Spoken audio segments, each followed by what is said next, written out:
As we all know, the United States has 50 states.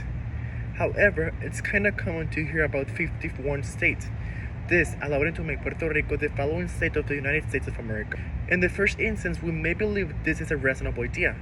For more than 100 years, Puerto Rico has been part of the United States of America. Its citizens have U.S. citizenships. As well, there are every time more and more Puerto Ricans who actually feel more fluent in English. So the reasonable idea would be make Puerto Rico the next state of the United States of America, right? This decision cannot be made one day to another.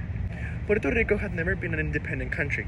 In the 1800s, all countries like Mexico, Venezuela, Colombia, Argentina, and between many others were getting their independence from the Spanish Empire. However, the story was so different for Puerto Rico.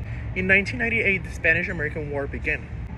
This war only lasted 8 months, but the country or the territory who received more consequences was Puerto Rico. Puerto Rico stopped being controlled by an empire and began being controlled by a country.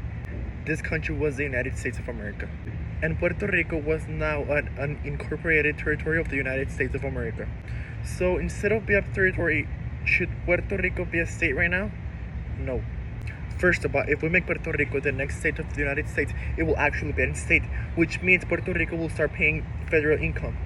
If we take into the fact that the 43% of Puerto Ricans actually live in poverty, it will be really hard for them to actually be paying this money, for not saying impossible. The United States as a nation will also get affected.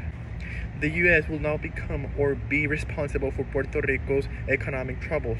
And this will lead to the U.S. will have to send more resources to Puerto Rico and less resources for the rest of the states of the U.S. Coming back to the people of Puerto Rico, they had always been treated for the U.S. as second-class citizens, not letting them vote for president or to have actual representation at the U.S. Congress. Time for them now to have a legal representation for their